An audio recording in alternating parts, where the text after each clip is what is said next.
Hey, what's up everyone? Dave here with another exciting tutorial.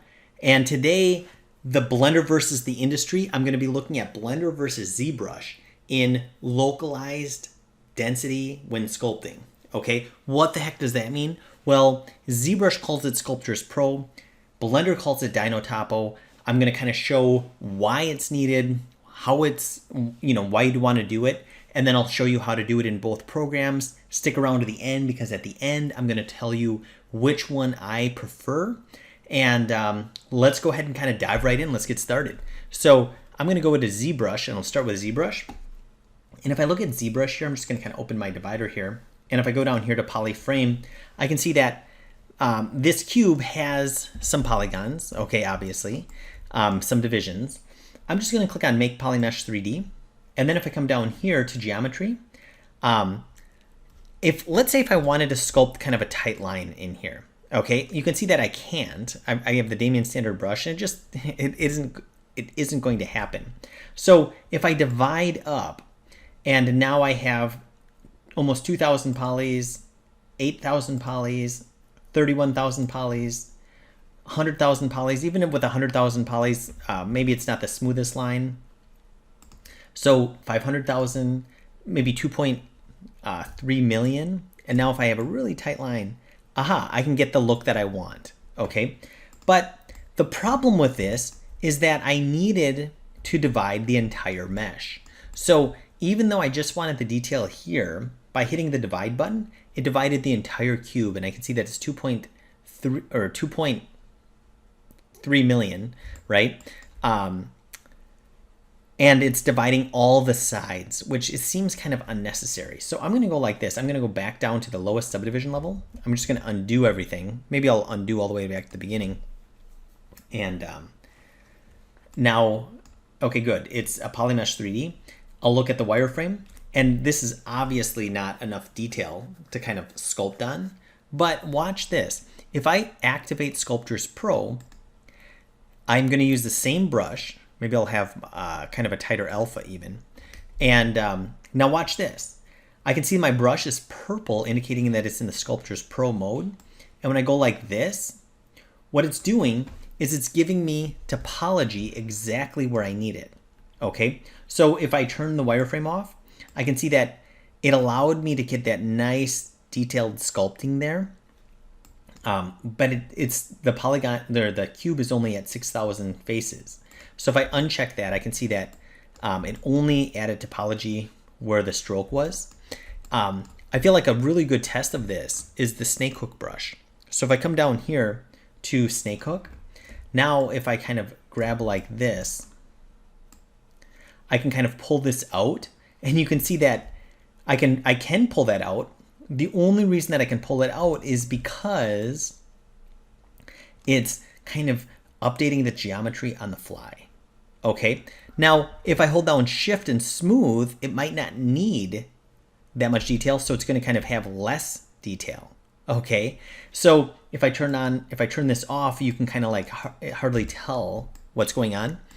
So if I go to Clay Buildup, and if I need detail, you can see that I can sculpt, and it'll just add detail where I need it. Well, that's kind of weird because it's triangulated there.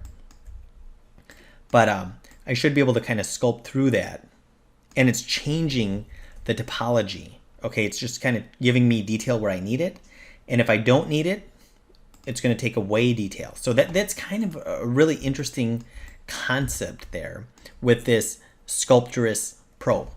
So let's see how Blender handles this kind of localized sculpting idea.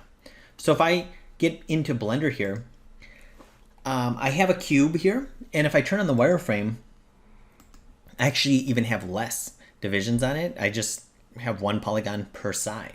Okay, now I'm going to just enter sculpting. So here's the sculpting tab, and I can see that down here, here's my snake hook, and then also my clay strips. And to enter Dyno, it's called Dynotopo here. Dyntopo, I guess is what it would be. I can just click on that, or Control D will enter it. Okay, now I have this, and if I go back here to my snake hook, I'm just going to go ahead and kind of make my brush a little bit bigger. And then if I click on this and pull, whoa. Okay, now I'm just going to set the resolution. I'm going to set this to constant detail right here. And I'm just going to set this to maybe 30 right now, just to get us started. And now if I kind of pull this up, I can see that exactly like in ZBrush, it's kind of like giving me the detail where I need it. Okay, really cool. I can also go to clay strips. And again, if I start sculpting, it's giving me, again, it's the detail exactly where I need it. Now I have wireframe turned on. You normally wouldn't have wireframe turned on. If you want to turn that off, you can go here, turn that off. And the idea is that it's just allowed to kind of sculpt wherever you need detail, and you don't really have to worry about the topology. Now, granted, the topology in both scenarios, in ZBrush and Blender, is not the greatest. It would have to be retopologized at the end unless it was going to be for 3D printing. That's kind of in another tutorial, but I feel like the idea is that it's just trying to allow you to sculpt and give you detail only where you need it.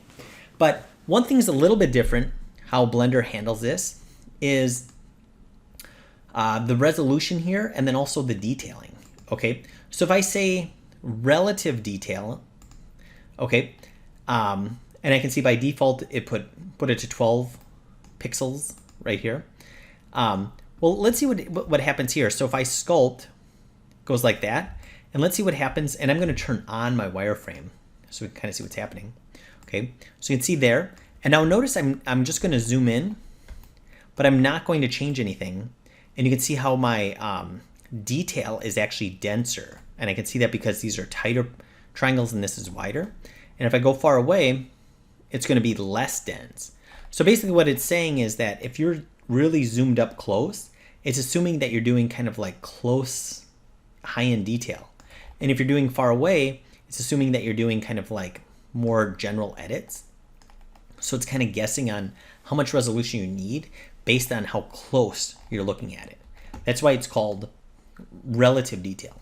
If I choose constant detail, okay, let's say if I choose constant detail and I can see that it's set to 30, then even if I sculpt far away, it's going to give me that density. And if I come in real close here and sculpt, it's going to actually be the same density as it was when it was far away. Okay. Now on this one, on the constant detail, if I put my resolution smaller, okay, let's say if I put it to 5, now I'm going to have less detail. Okay. So the smaller the number is when it's set to constant, the less detail you're going to have. Doesn't matter if you're going close or far. But if you set it to relative detail, now I feel like the smaller is actually going to be more resolution. So let's say if I put this to 5, I can see that now that's going to be tighter. Where if I, again, relative detail, if I go back here, it was actually denser than it was before, but I feel like now if I get real close, it's going to be still relative to the camera distance, but I feel like if I had this set higher, say, let's say 20 on relative detail, I can see it's really big there. And if I come in here, you can see it's not as dense as it was. So it's kind of the inverse of each other. It's kind of tricky to remember a little bit, but just to kind of recap, if you've got relative detail, the smaller the number, the greater the resolution. And if you have this set to constant detail, the smaller is less resolution and the higher is higher resolution. So kind of cool. We can see that the